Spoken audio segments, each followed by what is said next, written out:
विवेकानंद सुनवै सच्चित सुख स्वरूपाय स्वामी तापहारी। प्रथमे ठाकुर मा स्वामीजी श्रीचरणे আমার ভক্তিপূর্ণ প্রণাম নিবেদন করছি। সভায় সমবেত নিবেদিতা পাঠচক্রে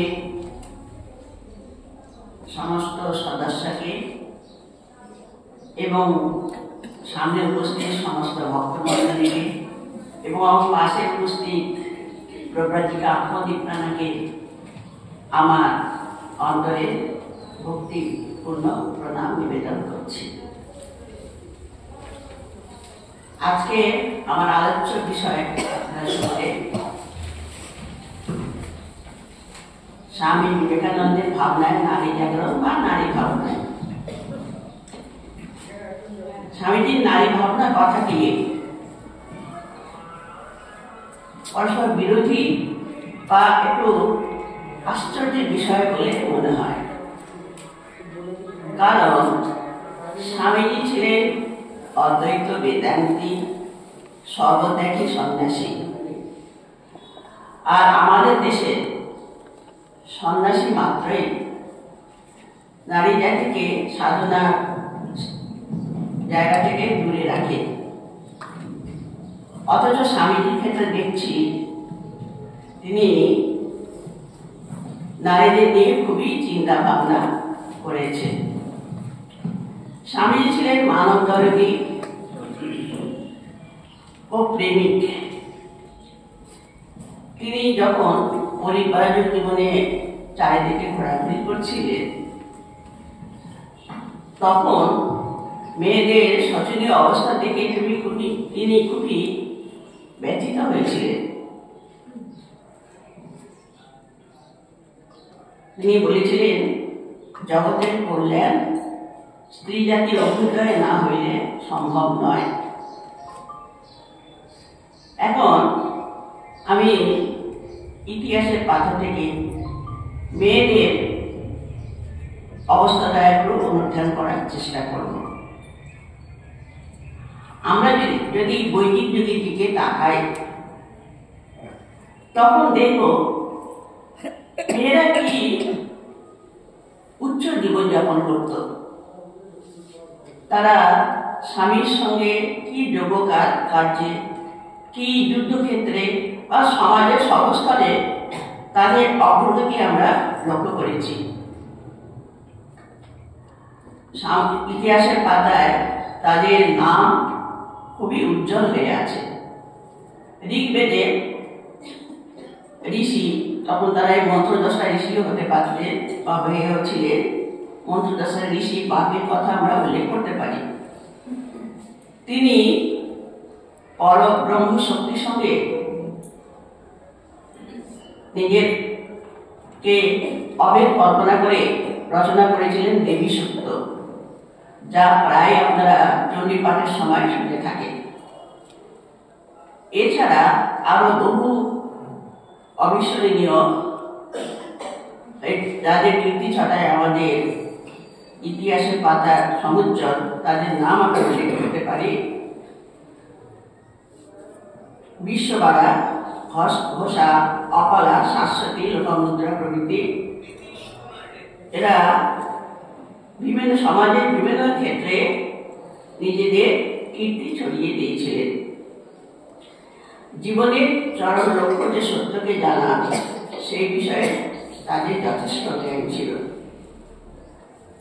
এছাড়া উপনিষদ যুগে আমরা যদি তাকাই, সেখানে দেখব বহু রমণীর তাদের কীর্তিতে আমাদের জীবনটাকে প্রেরণা দিয়ে গেছে। তাদের মধ্যে আমি দুজনের নাম উল্লেখ করতে পারি। গার্গী, মৈত্রেয়ী। আপনারা সবাই গার্গী মৈত্রেয়ীর কথায় জানেন। গার্গী সেই যুগে, বর্তমান যুগে নয়, সেই যুগে, সেই প্রাচীন যুগে জনক রাজার আশ্রমায়, যেখানে বহু মুনি ঋষি রাজন্যবর্গের সমাবেশ ঘটেছিল। সেই সভায় প্রকৃত ব্রহ্মজ্ঞকে তা নির্বাচন করার সময় গার্গী তার বক্তব্য রেখেছিলেন। তিনি তীক্ষ্ণ প্রশ্নের দ্বারা যাজ্ঞবল্ক্যকে প্রশ্ন করেছিলেন এবং পরে সেই সভাতেই তিনি যাজ্ঞবল্ক্যকে সর্বশ্রেষ্ঠ ব্রহ্মজ্ঞ বলে তিনি তাকে নির্বাচন করেছিলেন এবং সেই সবাই তাকে মেনেও নিয়েছিলেন। মৈত্রী, যিনি জীবনে চরম লক্ষ্যকে পাওয়ার জন্য খুবই উদ্গ্রীব ছিলেন, তার স্বামী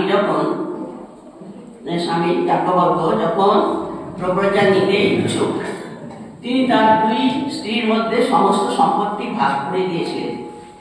কিন্তু মৈত্রীর মনে প্রশ্ন কি জেগেছিল, বলছে এই সম্পত্তি দিয়ে কি পরম ব্রহ্মকে লাভ করা যাবে? যাজ্ঞবল্ক্য বলেছিলেন না। তখন তিনি কি সুন্দর উত্তর দিয়েছিলেন, যেটা আমাদের কাছে সবসময় স্মরণের যোগ্য হয়ে আছে, যেরকম অমৃত শ্যামকি হম তেন ধরিয়াম, মানে যার দ্বারা অমৃত লাভ করতে পারবো না তার দ্বারা আমি কি করবো? তখনকার দিনে তিনি গৃহিণী হোক বা ব্রহ্মবাদিনী হোক, সবাই সচেতন ছিলেন জীবনের লক্ষ্য যে পরম ব্রহ্মকে লাভ করা সেই বিষয়ে। পরবর্তীকালে আমরা দেখি রামায়ণ মহাভারতের যুগ, সেখানেও বহু রমণী তাদের কীর্তি দেখে গেছেন। সীতা, সাবিত্রী, দময়ন্তী, গান্ধারী, কুন্তী, দ্রৌপদী প্রভৃতি, তারা তাদের জীবনকে আদর্শ অনুযায়ী তৈরি করে নিয়ে আমাদের কাছে তার দৃষ্টান্ত রেখে গেছে। এরপরে যদি বৌদ্ধযুগের দিকে তাকায়, সেখানেও দেখব বহু ভিক্ষুণী যারা ত্যাগের আদর্শ গ্রহণ করে তাদের জীবনটাকে সার্থক করার চেষ্টা করেছে। যদিও সেই যুগে আমরা দেখি যে ভিক্ষুণীদের স্থান ভিক্ষুদের পরেই ছিল, সে যাই হোক, কিন্তু স্মৃতি ও পুরাণের যুগে ক্রমশ নারীদের অবস্থা অবনতি হতে শুরু করে। যদিও স্মৃতিকার মনে বলেছেন, কন্যাপি পালনিয়া শিষ্যনিয়া অতি যত্নতঃ, কন্যাকেও অতি যত্নের সঙ্গে পালন করতে হবে, তাদের শিক্ষা দিতে হবে। এবং এটাও বলেছেন, যত্র নার্যস্ত পূজ্যন্তে সর্বত্র সর্বে রমন্তে দেবতা, যেখানে নারীরা পূজিত হন সেখানে দেবতারা আনন্দিত থাকে। কিন্তু তা সত্ত্বেও আমরা দেখি সেই যুগে নারীরা ক্রমশ তাদের যে এই উচ্চ অবস্থা সেটা ক্রমশ হারাতে শুরু করেছে। কারণ স্মৃতিযুগের রচয়িতারা বা যারা হচ্ছে যে স্মৃতিযুগের কর্তা, তারা ছিলেন পুরুষ। সেই জন্য স্বার্থ সিদ্ধির জন্যে মেয়েদের যে স্বাধীনতা বা শিক্ষা দেওয়ার কথা তারা সেটা দিতে পারেননি। সমাজে যদিও গৃহে যদিও তাদের মানে স্বাধীনতা কিছু ছিল বা সম্মান কিছু ছিল, কিন্তু সমাজে তাদের ভূমিকা খুবই কম ছিল। কিভাবে যে এই উচ্চ আধ্যাত্মিক শক্তি সম্পন্না বা সমস্ত কার্যে প্রগতিশীলা শিক্ষিতা রমণীগণ আস্তে আস্তে কিভাবে তাদের কীর্তি হারিয়ে পুরুষদের ভোগ্যপন্ন হয়ে সংসার গৃহ নিয়ে তাদের সংসার মানে যাত্রা নির্বাহ করতে শুরু করলো, সেটা ভাবতে আশ্চর্য লাগে। কিন্তু আমরা তো জানি এটা হয়েছে। বিশেষ করে বৈদেশিক আক্রমণের পর থেকে কিন্তু আমরা এটাও দেখেছি যে স্মৃতি যুগ থেকে আর এই বর্তমান যুগ পর্যন্ত বহু রমণী তারা বিভিন্ন ক্ষেত্রে তাদের কীর্তি রেখে গেছে। যেমন মহারাষ্ট্রে মুক্তাবাই, ধনাবাই, সখুবাই, দক্ষিণ ভারতে রানী ভবানী, না দক্ষিণ ভারতে মহারাষ্ট্রে মুক্তাবাই, ধনাবাই, সখুবাই, দক্ষিণ ভারতে অক্কা মহাদেবী, অন্ডা, অভয়ের কথা আমরা জানি, তারা উচ্চ স্তরের সাধিকা ছিলেন। উত্তর ভারতে মীরাবাই, অহল্যাবাইয়ের কথা আমরা অনেকেই জানি। আর পূর্ব ভারতে রানী ভবানী, খনা, লীলাবতী প্রভৃতি কথা আমরা চিরস্মরণীয় করে রাখতে পারি।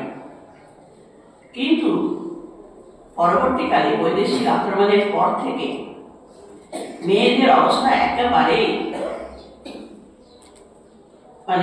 অবনতি হতে শুরু করে।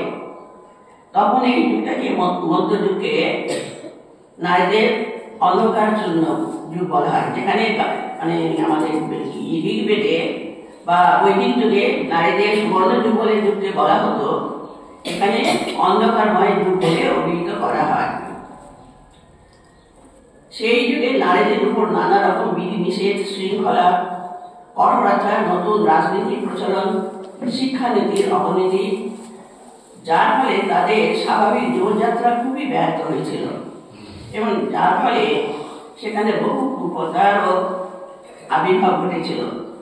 সতীদাহ প্রথা, বাল্যবিবাহ, শিক্ষাক্ষেত্রে অবনতি বা স্বাধীনতা বা এর প্রতি হরণ ইত্যাদি সব বিষয়ে তারা খুবই কষ্ট অনুভব করছিলেন। শিক্ষা ও স্বাধীনতা, যেটা মানুষের স্বাভাবিক অধিকার, সেই বিষয়ে তাদের দ্বার রুদ্ধ হয়ে গেছিল। এরপর থেকে তাদের সংসার আর লোকাচার নিয়ে তাদের জীবনযাত্রা শুরু হলো। এই নারীদের যে দুরবস্থা নারী এবং জাতির জীবনকে পঙ্গু করে তুলেছিল। কেবল যে ভারতেই এটা হয়েছিল তা না, সমস্ত জায়গায় প্রায় নারীদের অবস্থার অবনতি করতে শুরু করে। শিক্ষার ক্ষেত্রে একটু ব্যতিক্রম ছিল। সেই জন্য আমরা দেখি আমেরিকার মেয়েরা স্বামীজিকে খুবই মুগ্ধ করেছিলেন।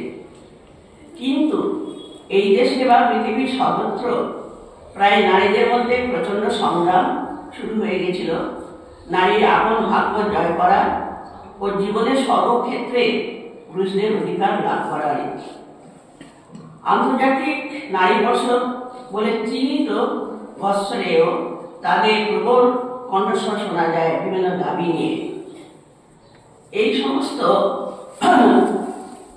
অবস্থা নিরীক্ষণ করে আমাদের দেশের সমাজ সংস্কার, যাদের নাম আমরা উল্লেখ করতে পারি, রাজা রামমোহন রায়, ঈশ্বরচন্দ্র বিদ্যাসাগর, কেশবচন্দ্র সেন, তারা নারী জাতির উন্নতি বা তাদের মধ্যে জীবনের লক্ষ্যটাকে জাগ্রত, জীবনের মূল বলবো না, মূল লক্ষ্য নামে জীবন পথে চালনা করার জন্য তারা এগিয়ে এসেছিলেন। ফলে মেয়েদের মধ্যে শিক্ষার উন্নতি সাধন হতে থাকে। আর বাল্য বিবাহ নিবারণ হয়, সতীদাহ প্রথা নিবারণ হয়, কিন্তু বিধবা বিবাহের প্রচলন শুরু হয়। এই সব সমাজ সংস্কারগণ যে নীতি অবলম্বন করেছিলেন সেটা প্রায় বৈরঙ্গই ছিল। নারীদের অন্তরের চৈতন্যকে জাগাবার কোনো প্রচেষ্টা সেখানে ছিল না। পরবর্তীকালে আমরা দেখি ভগবান শ্রীরামকৃষ্ণদেব যখন আবির্ভাব করলেন, তিনি যখন আবির্ভূত হলেন, তখন থেকেই এই সমস্ত ত্রুটি দূর করে নারীদের মধ্যে যে অন্তর্নিহিত শক্তি বা ঐশী সত্তা আছে সেটা বিকাশের পথ নির্ধারণ করলেন। সেই জন্য শ্রীরামকৃষ্ণের আবির্ভাব শুধু ভারতে নয়, জগতের ইতিহাসে এক গুরুত্বপূর্ণ ঘটনা।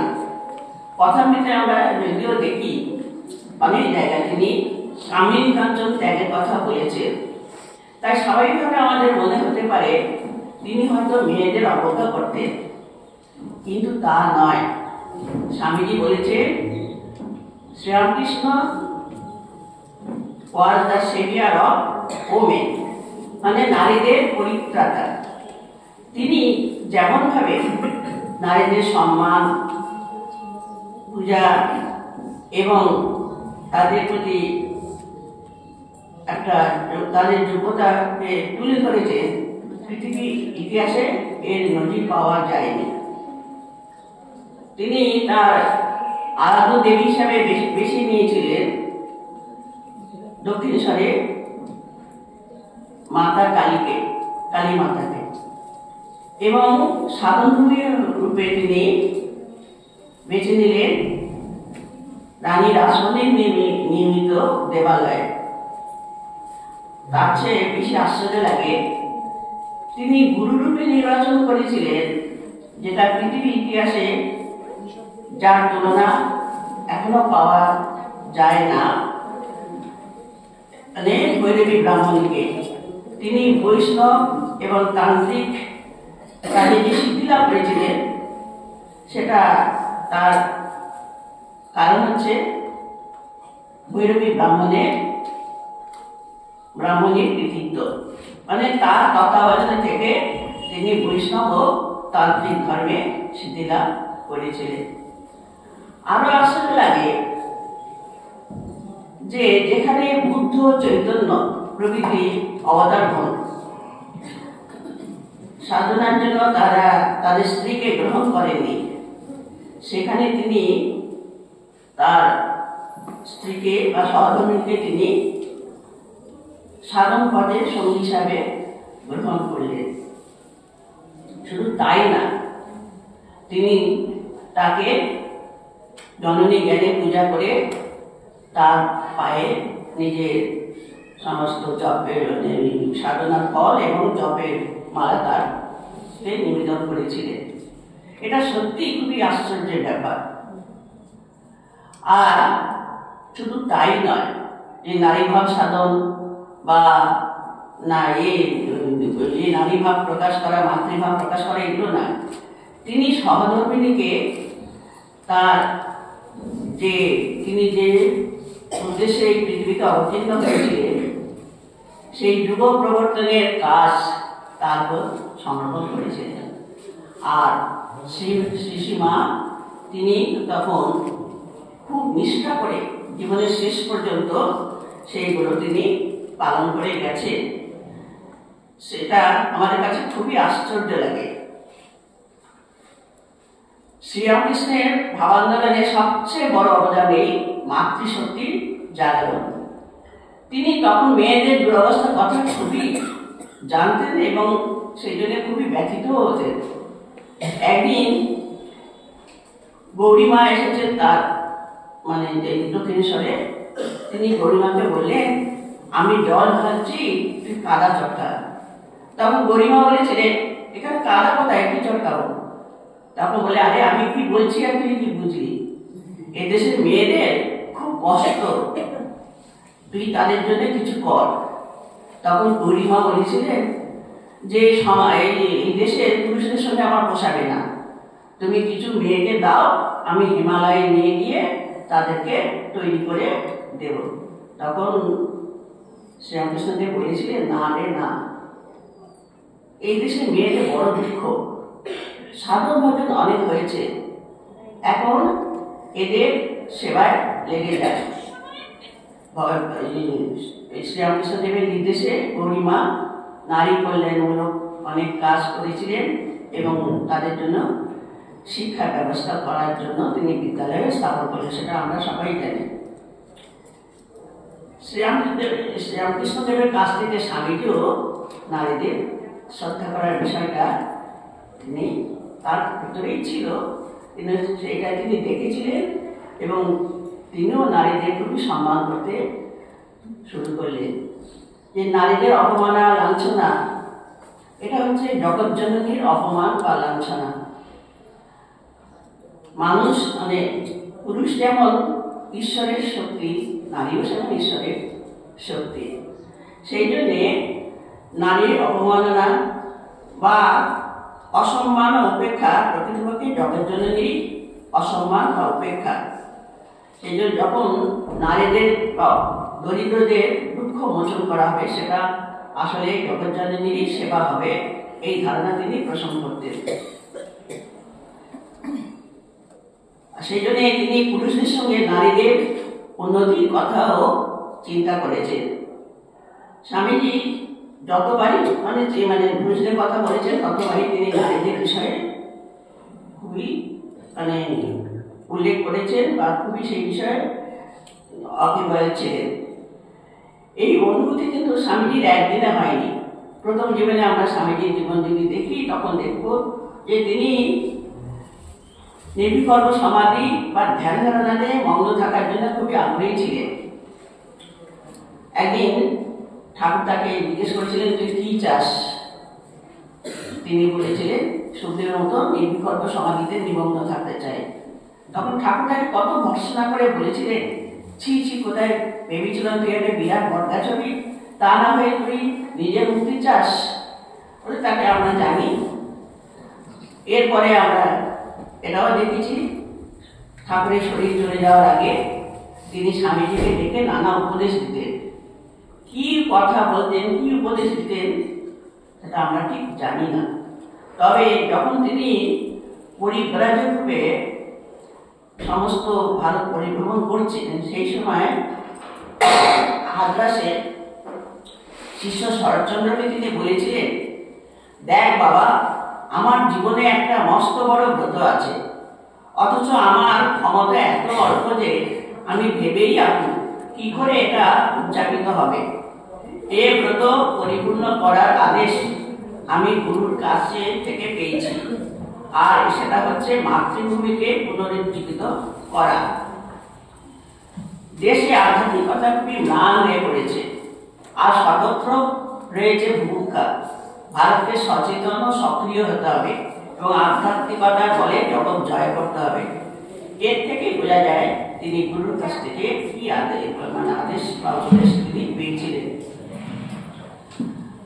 ভারতের সাধারণ মানুষ ও নারীদের দুঃখী যন্ত্রণা তাকে কতটুকু বেদনাহত করেছিল, সেটা আমরা জানতে পারি। আর পরে যখন তিনি আলমোড়াতে তপস্যায় রত ছিলেন, সেই সময় তার প্রিয় ভগিনী আত্মহত্যার কাহিনী শুনে তিনি খুবই কষ্ট পেয়ে অনুভব করেছিলেন। তিনি তখন নারীদের কিভাবে উন্নতি হয় সেই বিষয়ে চেষ্টা করছিলেন। পরবর্তীকালে তিনি নিজেই লিখেছেন, শত শত যুগব্যাপী মানসিক, নৈতিক ও দৈহিক অত্যাচারের কথা, যাহাতে ভগবানের প্রতিমা স্বরূপ মানুষকে ভারবাহী গর্ভবেদ এবং ভগবতীর প্রতিমারূপ নারীকে সন্তান ধারণ করিবার দাসী করিয়া ফেলিয়াছে এবং জীবন বিষময় করিয়া তুলিয়াছে। মানুষের দুঃখ কষ্টে তিনি সত্যি খুবই মর্মাহত হয়ে পড়তেন। তিনি বলেছিলেন, জগতের আমাদের দেশের দুটি পাপ, একটি হচ্ছে কি নারী জাতিকে দমন করা, আর জাতি জাতি করে গরিবদের পিছিয়ে ফেলা। তিনি এই দুটো বিষয়ে যাতে নারী জাতি এবং সাধারণ মানুষের উন্নতি হয়, সেই বিষয়ে তিনি খুবই সচেষ্ট ছিলেন। তিনি এক জায়গায় লিখছেন, 1893 সালে 28শে ডিসেম্বর শিষ্য হরিপদ মিত্রকে লিখছেন, আমরা স্ত্রীলোককে মা হেয় অপবিত্র বলি, তার ফল আমরা পশু, দাস, দহীন ও দরিদ্র। মেয়েদের উন্নতি করতে পারো, তবে আশা আছে, নতুবা পশু জন্ম বুঝিবে না। আরো লিখছে তিনি যে মেয়েদের পুজো করেই সমস্ত দেশ বড় হয়েছে। যে দেশে যে জাতে মেয়েদের পূজা নেই, সে দেশ সে জাত কখনো বড় হতে পারবে না, পশ্চিম কালেও পারবে না। আমেরিকায় অবস্থানকালে আমরা জানি তিনি সেখানকার মেয়েদের সংস্পর্শে এসেছিলেন, তাদের কাছ থেকে অনেক সাহায্য পেয়েছিলেন। সেখানকার মেয়েদের শিক্ষা, স্বাধীনতা প্রভৃতি দেখে তিনি ভারতের মেয়েদের এই দুরবস্থা, অশিক্ষিত, কুসংস্কারাচ্ছন্ন অবস্থা থেকে তিনি খুবই কষ্ট পেয়েছিলেন। তিনি লিখছেন, এরা রূপে লক্ষ্মী, মানে পাশ্চাত্যে মেয়েদের কথা বলছে, গুণে সরস্বতী, এরা সাক্ষাৎ জগদম্বা। বাবা এইরকম জগদম্বা 1000 যদি তৈরি করে মরতে পারি তাহলে মানে মৃত্যুটা সার্থক হবে। সভা সমিতিতে এদের শিক্ষিত ছেলেরা বেশি থাকে না, বেশি থাকে মানে পাশ্চাত্যে শিক্ষিত মেয়েরা। কারণ তারাই হচ্ছে সমস্ত সভা সমিতি বা মানে বড় বড় কাজের দায়িত্ব নেয়, ছেলেরা রোজগারে মন দেয়। স্বামীজির আবির্ভাবের পর থেকে আমাদের নারী জাগরণের সূত্রপাত হয়, সেটা আমরা জানি। আর সেই সময় নেতৃবৃন্দ, যাদের নাম আমি আগে বলেছি, তারা চেয়েছিলেন যে নারী জাতির উন্নতি না হলে তো দেশের কল্যাণ সুবিধা হবে না। সেই জন্যে তারা নারী জাতির উন্নয়নের জন্য নানা রকম চেষ্টাও করেছিলেন। সেটাও আমি আগে উল্লেখ করেছি, সতীদাহ প্রথা নিবারণ, বিধবা নিবারণ, বিধবা বিবাহ প্রচলন, নারী শিক্ষা সম্প্রসারণ প্রভৃতি এগুলো হয়েছে। কিন্তু ঊনবিংশ শতাব্দীতে নারীর কাছে প্রথম মুক্তির বার্তা বহন করে আনে। তখনই আমরা দেখছি সেখানে মানুষ মানে নারীদের জন্য চিন্তা করছে। কিন্তু যে শিক্ষা ব্যবস্থা হয়েছিল সেটা বিদেশি সরকারের বা পাশ্চাত্যের আদর্শে হয়েছিল বলে, আর যারা এর উদ্যোক্তা ছিলেন তারা অনেকেই ছিলেন পাশ্চাত্য শিক্ষায় শিক্ষিত এবং মিশনারি সম্প্রদায়। সেই জন্যে এই শিক্ষা ব্যবস্থায় অনেক ত্রুটি ছিল। ঠিক সব কিছুই হচ্ছে পাশ্চাত্য আদর্শে প্রভাবিত ছিল।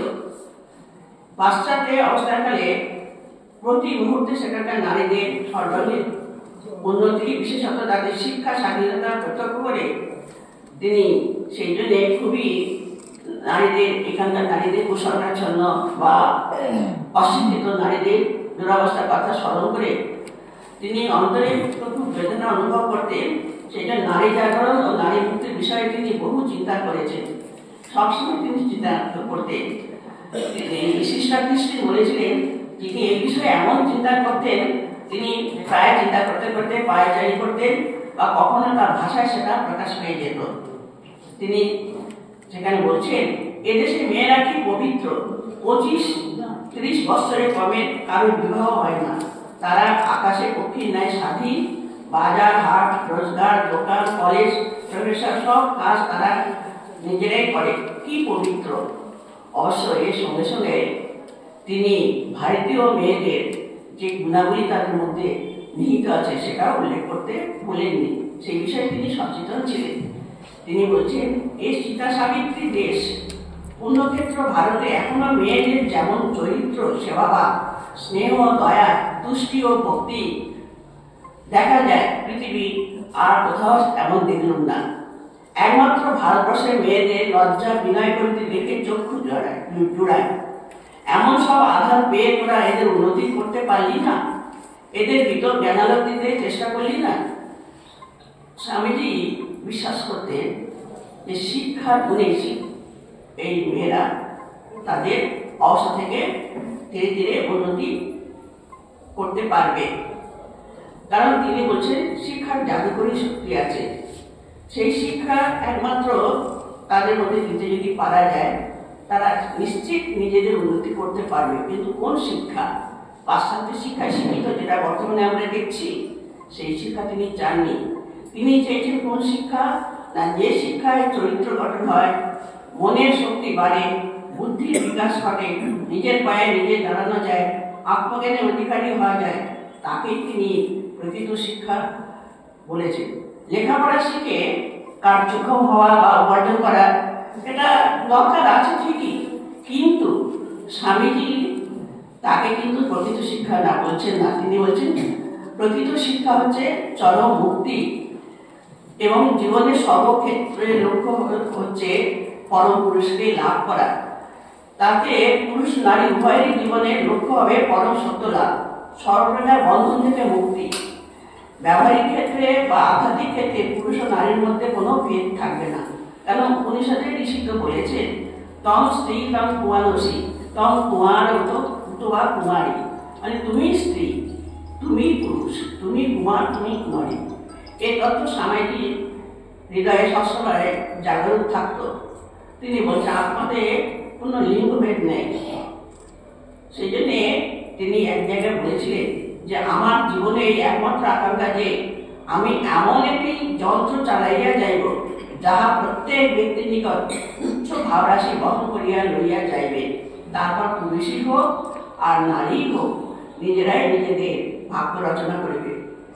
বাণী, স্বামীজির বাণীতে প্রথমেই নারী মুক্তি বা নারী জাগরণের পরিচয় আমরা পাই। আধ্যাত্মিক জাগরণের মাধ্যমে তিনি কিন্তু বারবার বলছে আধ্যাত্মিক জাগরণের মাধ্যমে জগতের সর্বাঙ্গীন কল্যাণ বা পূর্ণ স্বাধীনতার লাভ সম্ভব। ভগিনী নিবেদিতা বলছেন স্বামীজির সম্বন্ধে যে যে সমাজ ব্যবস্থা রাজনীতি যাই হোক না, যেখানে আত্মা মনের উপর শরীরের বন্ধন সৃষ্টি করে, স্বামীজি কিন্তু তাকে কোনো ক্রমে সহ্য করতে পারতেন না। তিনি বিশ্বাস করতেন নারীকে যদি নারী যত বড় হবে তত তার দুর্বলতাগুলোকে সে আস্তে আস্তে সরিয়ে দিতে পারবে, মানে আধ্যাত্মিক শক্তি সম্পন্ন হবে যত তিনি তার মানে অন্য দুর্বলতাকে আস্তে আস্তে সরিয়ে দেবেন। পাশ্চাত্য প্রাচ্যে আদর্শ পৃথক। পাশ্চাত্যে নারীদের জায়াভাব আর প্রাচ্যে মাতৃভাব। পাশ্চাত্যে নারীরা কর্মশক্তিতে একেবারে বলিয়া, ভারতে আধ্যাত্মিক শক্তি। কিন্তু স্বামীজি চেয়েছিলেন এই উভয় আদর্শের সংমিশ্রণে নারী জাতির যথার্থ আদর্শ নিহিত বা নারী জাতি যথার্থ উন্নতি করতে পারবে। প্রাচ্যের অধ্যাত্ম শক্তি এবং পাশ্চাত্যের কর্মশক্তির মিলন। এরপর আদর্শ চরিত্র আমরা দেখতে পাই সীমা সারদা দেবীর চরিত্রে, সেটা পরে আমরা আলোচনা করব। একথা বলে এ হবে না যে আধ্যাত্মিক উন্নতিকে জিনিস প্রাধান্য দিয়েছে। সমাজ ও ব্যক্তি জীবনে নারীর প্রভাব যদিও তাদের হীন ছিল, কিন্তু সর্বক্ষেত্রে নারীদের প্রভাবটা লক্ষ্য করা যায়। কারণ মহাকালের যাত্রাবাদী বহু উত্থান পতন সংকটের মধ্যে সমাজ জীবনে হীনতম অবস্থা সত্ত্বেও মেয়েরাই কিন্তু সর্বদেশে বিশেষত ভারতে চালিয়ে রেখেছিল ধর্মের অনির্বাণ দীক্ষিকা। প্রাত্যহিক জীবনের ছোটখাটো সকল কর্ম, পূজা, ব্রত, উপাসনার মধ্যে বা উপবাসের মধ্যে ধরে রেখেছিল ধর্ম সংস্কৃতি, যার যে কোনো দেশের প্রাণস্বরূপ। অধিকাংশ মনীষীরা তাই তাদের মা হিসাবে পেয়েছিলেন এই যে মহৎ শক্তি সম্পন্ন আধ্যাত্মিক শক্তি সম্পন্ন নারীকে। আজ সমাজে নানা রকম সংকটকাল উপস্থিত। পুরুষ নারীতে বিশেষ ভেদ দেখা যাচ্ছে না। সর্বত্র দেখা যায় একটা আদর্শে বা একটা প্রবল সংঘাত নবীন ও প্রাচীনের মধ্যে, প্রাচ্য পাশ্চাত্যের ধর্ম বিজ্ঞানের মধ্যে। সত্যদাসরা বিবেকানন্দ তিনি সেটাই কিন্তু আগে থেকে সচেতন করে দিয়েছিলেন। তিনি বিজ্ঞানকে স্বাগত জানালেও বা বিজ্ঞানকে যথাযথ স্বীকৃতি দিলেও তিনি কিন্তু ধর্মকে কখনো বর্জন করতে বা বিসর্জন দিতে চাইতেন না। আমাদের আদর্শ হবে আধুনিক বিজ্ঞান শিক্ষা ও কর্মশীলতার সঙ্গে প্রাচীন যুগে মৌন মাধুর্য ধ্যান পরায়ণতা। তিনি এক জায়গায় বলছেন ভারত কি মরিয়া যাইবে, তাহলে ভারত হইতে জগৎ হইতে শুনতে আধ্যাত্মিক শক্তির বিলুপ্ত ঘটিবে, যেটা জগতের পক্ষে খুবই খারাপ বা ক্ষতিকারক। কারণ এখান হইতে তরঙ্গ উত্থিত হইয়া সমগ্র পৃথিবীকে জড়বাদী সভ্যতাকে আধ্যাত্মিকতায় পূর্ণ করবে। ভারত থেকে বিশ্বাস করুন, ভারতই আবার পৃথিবীকে আধ্যাত্মিক তরঙ্গে প্লাবিত করবে। এই দেশেই তো দর্শন ও ধর্মের উৎপত্তি, এখানেই বহু মহাপুরুষের জন্ম হয়েছে এবং এখানেই বহু সদ্গুণের প্রকাশ ঘটেছে। তাই প্রাচীনকাল থেকে বর্তমান সময় পর্যন্ত মানুষ যার উচ্চতর আদর্শ সামনে পেয়েছে সেটা ভারত থেকে পেয়েছে। স্বামীজির মতে ধর্ম সকলের জন্য প্রয়োজন। যে ধর্ম মোক্ষমার্গে প্রবৃত্ত করে বা প্রেরিত করে সেই ধর্ম স্বধর্মে পরিণত হয়ে সাধারণ নরনারীর উচ্চ সুস্থ জীবনযাত্রাকে প্রেরণা যোগায়। সেই ধর্মকে কোনো ক্রমে বর্জন করা যাবে না। শিক্ষার সঙ্গে সঙ্গে তিনি শিক্ষাকে প্রাধান্য দিয়েছিলেন। আর কিরূপ শিক্ষা হবে সেটাও আমি আপনার কাছে জানলাম। তিনি শিক্ষার সঙ্গে সঙ্গে নারীরা যে স্বাধীনতা হারিয়েছিল তার প্রতি তিনি গুরুত্ব দিয়েছেন। তিনি বলেছিলেন মানে জীবনে উন্নতির জন্য স্বাধীনতা খুবই দরকার। স্বামীজি এই সমাজকে এক পক্ষের মানে পক্ষীর সঙ্গে তুলনা করেছেন, যে পক্ষী দুটো ডানা, একটা নারী এবং পুরুষ। সেই পক্ষীকে মানে পাখিকে যদি ভালোভাবে উঠতে হয় তাহলে সে ডানা দুটো মজবুত থাকতে হবে। সেই রকম সুস্থ ও সবল সমাজ জীবন তৈরি করতে গেলে নারী পুরুষ উভয়েরই উন্নতির প্রয়োজন। সমাজে বিধবা বিবাহ বা বাল্য বিবাহ দূরীকরণ করা উচিত কিনা এই বিষয়ে স্বামীজিকে প্রশ্ন করা হলে তিনি বিরক্ত হয়েছেন। তিনি বলছেন, আমি কি বিধবা যে মেয়েদের সেই বিষয়ে বলবো? তিনি বলছেন, নারীর সমস্যা সমাধানে পুরুষদের হস্তক্ষেপ করার কোনো দরকার নেই। নারী শক্তির উপর পূর্ণ আস্থা তার ছিল। তিনি বিশ্বাস করতেন যে 500 নারী দ্বারা ভারতকে জয় করতে যে কম সময় লাগবে, 500 পুরুষের দ্বারা ভারতকে জয় করতে প্রায় 6 মাস বা 50 বছর, 50 বছর লেগে যেতে পারে। তাই তিনি চাইতেন শিক্ষিত হয়ে নারীরা নিজেদের সমস্যা নিজেরাই সমাধান করুন। মেয়েদের যোগ্যতা অর্জন বা শিক্ষা দেওয়া পর্যন্ত পুরুষদের হস্তক্ষেপ, তার বেশি নয়। অন্যান্য দেশের মতন আমাদের মেয়েরাও যথেষ্ট শক্তি রাখে। সেই জন্যে তাকে একবার প্রশ্ন করা হয়েছিল যে মেয়েদের সম্বন্ধে আপনার কি বক্তব্য? তখন তিনি বলেছিলেন, আমি পুরুষকে যাহা বলিয়া থাকি নারীগণকে ঠিক তাহাই বলিব। ভারতে ধর্মে বিশ্বাস করো, তেজস্বিনী হও, আশায় বুক বাঁধ। ভারতের জন্ম বলিয়া লজ্জিত না হইয়া বলি গৌরব অনুভব করো। আর স্মরণ রাখিও, আমাদের অপরাপর জাতির নিকট হইতে কিছু গ্রহণ করিতে হইবে ঠিকই, কিন্তু জগতের অন্যান্য জাতি অপেক্ষা আমাদের অপরকে দেবার জিনিস সহস্রগুণ বেশি আছে। তিনি তার আকাঙ্ক্ষা ছিল, ইচ্ছা ছিল কিছু সংখ্যক শিক্ষিত মেয়ে ব্রহ্মচর্য অবলম্বন করে অশিক্ষিত মেয়েদের শিক্ষা দেবে। সেই জন্যে তিনি নারীদের উন্নতি নারীদের দ্বারা হওয়া উচিত বলে এটা ঠিকই মনে করতেন। কিন্তু এমন নারী তিনি খুঁজছিলেন যার মধ্যে থাকবে তীক্ষ্ণ বুদ্ধি, আধ্যাত্মিক গভীরতা, নিঃস্বার্থ সেবাপরায়ণতা প্রভৃতি গুণগুলো আছে, এবং যিনি অপরকে তৈরি করার ভার গ্রহণ করতে পারবেন। সেরূপ নারী তিনি চেয়েছিলেন যাতে তার দ্বারা অন্যান্য নারীদের কল্যাণ করতে পারে। তিনি অনেক অনুসন্ধান করেছিলেন কিন্তু পাননি। তখন তিনি ভারতী পত্রিকার সম্পাদিকা সরলা ঘোষালকে লিখেছিলেন একটা জায়গা যে দেশীয় নারী দেশীয় পরিচ্ছেদে যদি ঋষি মুখাগত ধর্ম প্রচার করে, আমি দিব্যচোখে দেখিতেছি এক মহান তরঙ্গ উঠিবে, যাহা সমস্ত পাশ্চাত্য ভূমি প্লাবিত করিয়া ফেলিবে। যে মহিত্রী, খনা, লীলাবতী, সাবিত্রী উভয় ভারতীয় জন্মভূমিতে কি আর কোনো নারীর সাহস হইবে না? কিন্তু দুঃখের বিষয় সেই সময় কেউ এগিয়ে আসেনি। তখন তিনি দুঃখ করে বলেছিলেন যে আমাদের দেশ যে মহিষ নারী জন্ম দিতে পারছে না, তাই তাকে অন্য দেশ হইতে ধার করিতে হয়েছে। তিনি অবশেষে যখন পাশ্চাত্যে ছিলেন, নিবেদিতার সঙ্গে সাক্ষাৎ হওয়ার পরে তিনি নিবেদিতাকে নারী উন্নয়ন কল্পে তাকে যোগ্য পাত্রী হিসাবে নির্বাচন করেছিলেন। একটু আগে আমরা একজনের পাঠ থেকে জানলাম। নিবেদিতা যখন স্বামীজি লন্ডনে গিয়েছিলেন, সেই সময় তার প্রত্যেকটা ক্লাসে তিনি উপস্থিত থাকতেন।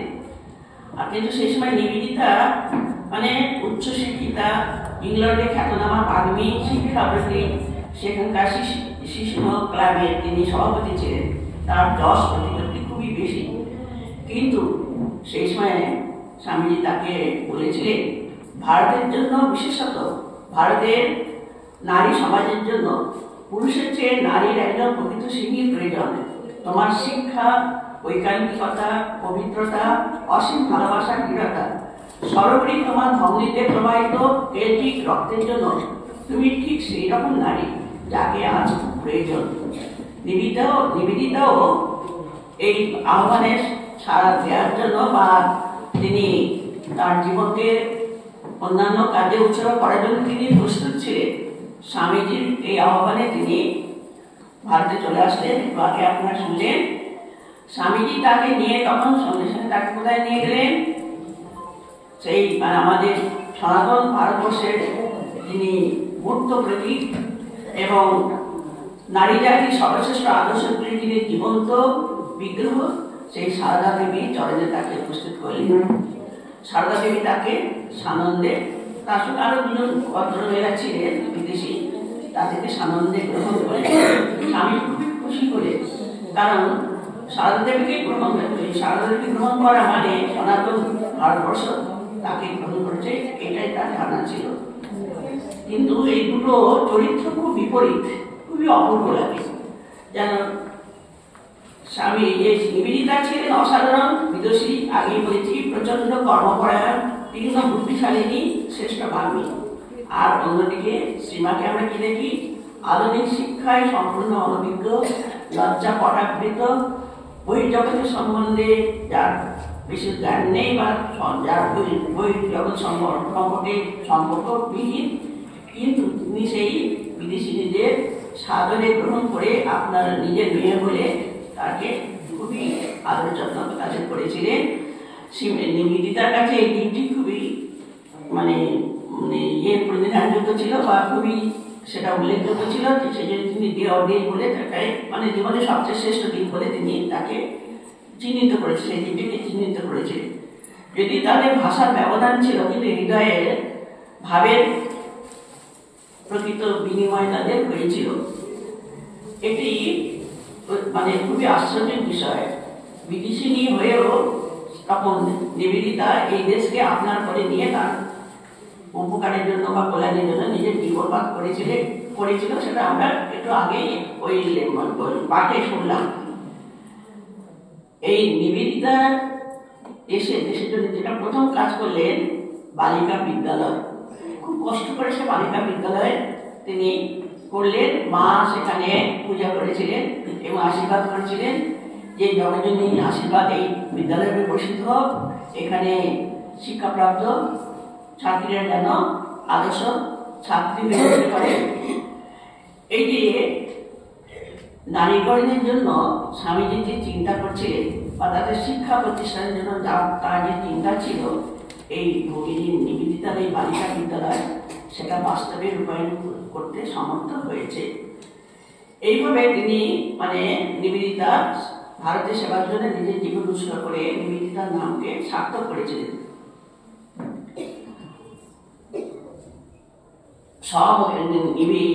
স্বামীজি নারীদের স্বমহিমায় প্রতিষ্ঠিত করতে চেয়েছিলেন, তারা যেন নিজ নিজ মহিমায় বা আদর্শে প্রতিষ্ঠিত হতে পারে। কিন্তু তার অর্থ এই নয় যে পুরুষদের সঙ্গে প্রতিদ্বন্দ্বিতা করে বা তাদের অনুসরণ করে। পাশ্চাত্য নারীদের হাস্যস্কর বিকৃত অনুকরণ সেটা ত্যাগ করতে হবে, স্বামীজি বারবার বলেছে। কারণ অন্য জাতির অনুকরণ দ্বারা কোনো জাতি বড় হতে পারে না। পাশ্চাত্যের যা ছিল ভালো সেটাকে বিচার করে গ্রহণ করতে হবে, কিন্তু নিজেদের বৈশিষ্ট্য বা সক্রিয়তাকে বিসর্জন দিয়ে নয়। শিক্ষার সঙ্গে ভারিত নারীর অন্তরে বিরক্তির ভাবটাও তিনি জাগ্রত করতে চেষ্টা করেছিলেন। আমাদের মেয়েরা বরাবরই প্যানপ্যানে ভাব শিক্ষা করে এসেছে, একটা কিছু হলেই কেবল থাকতে মজবুত, বিরুদ্ধের ভাবটা শেখার দরকার। তিনি সেই জন্য রানী ভবানী, ঝাঁসি রানী লক্ষ্মীবাইয়ের আদর্শে উদ্বুদ্ধ হওয়ার জন্য মেয়েদেরকে তিনি খুবই উদ্বুদ্ধ করতেন, প্রেরণা দিতেন। আর মেয়েদের বিজ্ঞান ও প্রযুক্তিবিদ্যার শিক্ষার প্রয়োজনও তিনি অন্তরে অন্তরে খুবই অনুভব করেছিলেন। কিন্তু এসব শিক্ষালাভ করতে হবে স্বদেশের স্বজাতির ঐতিহ্য দৃঢ়ভাবে প্রতিষ্ঠিত হয়ে, কোনোভাবেই আধ্যাত্মিকতা ও পবিত্রতাকে বিসর্জন দিয়ে নয়। তিনি মনে করতেন ভারত মহিষী নারীদের দেশ। আমি যে সমস্ত নারীদের কথা আগে উল্লেখ করেছি, সীতা, সাবিত্রী, দময়ন্তী প্রভৃতি, গার্গী, মৈত্রী ইত্যাদি, তাদের জীবনে যদি ছোটবেলা থেকে মেয়েদের সামনে তুলে ধরা হয়, তাহলে তারা ঠিক ঠিক আদর্শের সন্ধান পাবে, যেটা বর্তমান যুগে একেবারেই দেখা যায় না। ধর্ম, শিল্প, ঘরকন্যা, মানে রন্ধন, সেলাই সব রকম তিনি কিন্তু করতে শুরু করবে। ভগিনী নিবেদিতা বলেছেন, স্বামীজির মতে স্ত্রী শিক্ষার প্রথম শর্তই হচ্ছে পবিত্রতা। যে শিক্ষায় পবিত্রতাকে গুরুত্ব দেওয়া হয় না, স্বামীজি তাকে কখনোই শিক্ষা বলে মনে করতেন না। বর্তমান যুগে সেটা আমরা দেখতে পাই না। এরকম চরিত্র সব আমরা দেখেছি, আপনারাও জানেন। তার মধ্যে শিক্ষা ব্যবস্থা এমন হওয়া উচিত যা ছাত্রীদের অন্তর্নিহিত আধ্যাত্মিক শক্তিকে বিকশিত করবে, আগে যেটা বলেছি চরিত্র গঠন করবে ইত্যাদি।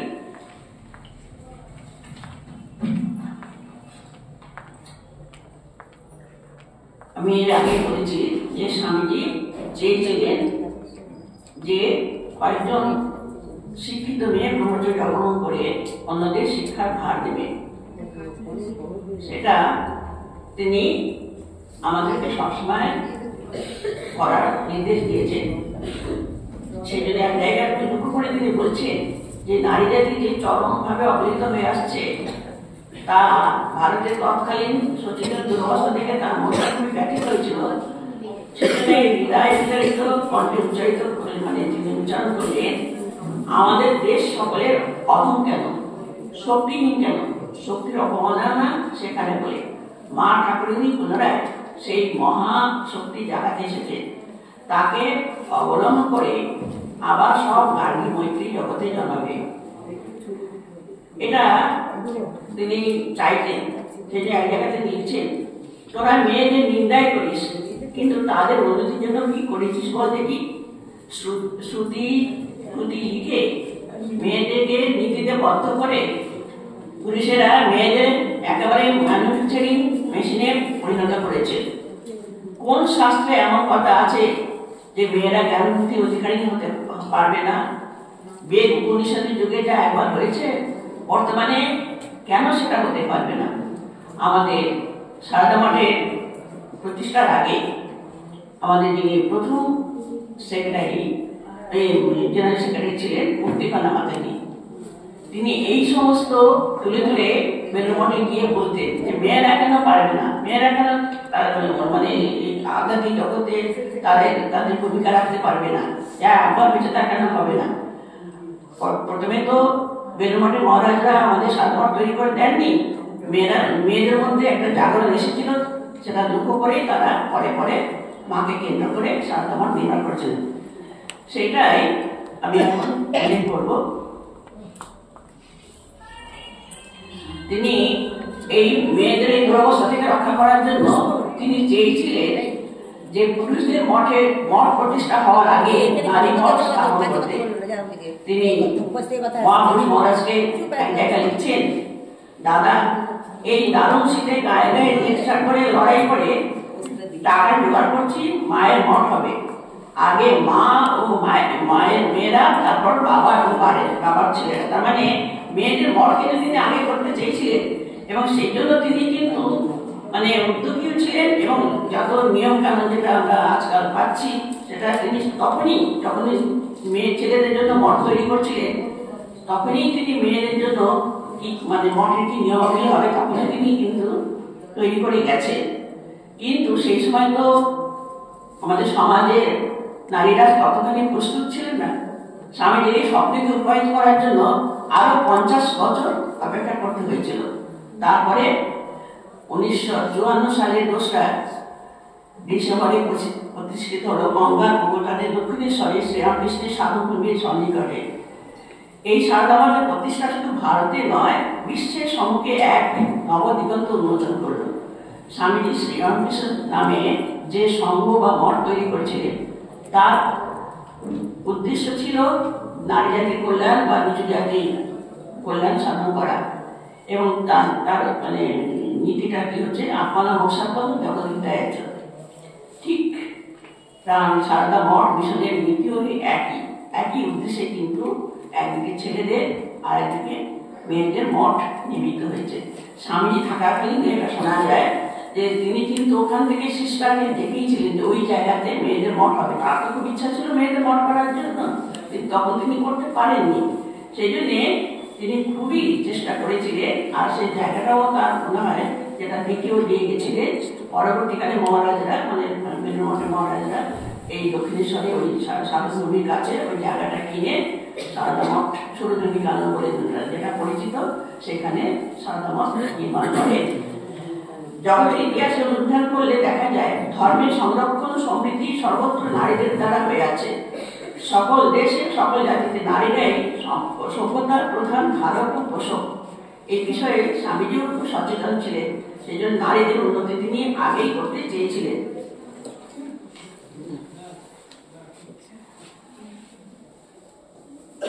ভারতের সংস্কৃতি প্রাণকেন্দ্র যে ধর্ম, তার অনির্বাণ দীপশিখা নারীরাই জ্বালিয়ে রেখেছিলেন। আমাদের দেশে যথেষ্ট শিক্ষা স্বাধীনতা পেয়ে সমাজে সর্বক্ষেত্রে সর্বোচ্চ উন্নতি লাভ করলেও তাদের জীবন আজও, মানে মেয়েদের জীবন আজও খুবই সমস্যা সংকুল সংকীর্ণময়, দ্বন্দ্ব হতাশায় জর্জরিত। এই পরিস্থিতিতে বিশেষভাবে প্রয়োজন স্বামীজির আদর্শগুলি স্মরণ করা। গভীরভাবে তা অনুধান করলে এই তবেই সংকট থেকে উদ্ধারের সঠিক পথের সন্ধান পাওয়া যাবে। স্বামীজির দৃঢ় ধারণা ছিল আগামীকালে নারীদের চেয়ে বর্তমান যুগের নারীরা আরো বেশি তাদের আদর্শকে ফুটিয়ে তোলার চেষ্টা করবে, এবং নারীদের মহিমামণ্ডিত যে জীবন, সেটা বর্তমান যুগের নারীদের যেমন হবে, সেটা যেন অতীত যুগের নারীদের থেকে মহিয়ান হতে পারে। স্বামীজি বিশ্বাস করেছিলেন যে ভবিষ্যৎ নারীদের মধ্যে থাকবে একাধারে বৃত্তব্যঞ্জক দৃঢ় সংকল্প ও জননীর স্নেহ কমল হৃদয়। মানে আজকালকার মেয়েরা কেউ বিশেষ ঘরের গণ্ডির মধ্যে বা সূত্রের সঙ্গে নিজের জীবন সূত্রটাকে বেঁধে রাখতে পারছে না, তারা খুবই বহির্মুখী হয়ে পড়েছে। কিন্তু স্বামীজি কি চাইতেন সেটা, বা মাও কি চেয়ে গেছেন, মার জীবনে আজকাল অনুধান করার বিষয় নয়। তিনি চাইতেন মেয়েরা ঠিক তাদের যে প্রাচীন যে আদর্শ সেটাকে ধরে পাশ্চাত্যের যে আদর্শ সেটাকে তারা গ্রহণ করুক, কখনো নিজেদের আদর্শকে বিসর্জন দিয়ে নয়, সেটাই স্বামীজি বলছেন। আর তার মধ্যে থাকবে পবিত্রতা, শক্তি ও উজ্জ্বল জ্ঞান গরিমা।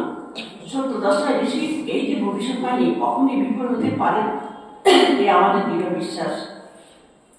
সেই জন্য তিনি নিবেদিতার উদ্দেশ্যে যে আশীর্বাদ উচ্চারণ করেছিলেন সেটা উল্লেখ করে আমি আজকে আমার শেষ করব।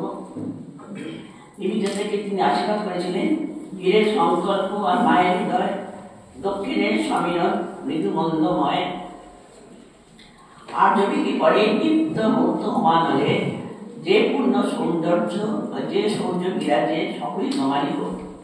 এটা শুধু নিবেদিতাকে বলেছিলেন তা নয়, মানে আমাদের ভারতের প্রত্যেক নারীর উদ্দেশ্যে তার এই আশীর্বাদই উচ্চারিত হয়েছিল। সেই অমোঘ আশীর্বাদে বলিয়ান হয়ে আমাদের আধুনিক নারীগণ ভারতের প্রাচীন ঐতিহ্য, আধুনিক বিজ্ঞান প্রযুক্তির সমৃদ্ধ শ্রেষ্ঠ সম্পদের স্ত্রী মণ্ডিত হয়ে স্বামীজির অভিষিত আদর্শ ভারতীয় নারী হয়ে উঠুক, এটাই ঠাকুরমা স্বামীজির শ্রীচরণে আমার আন্তরিক প্রার্থনা। আমার শেষ হলো। জয় মা।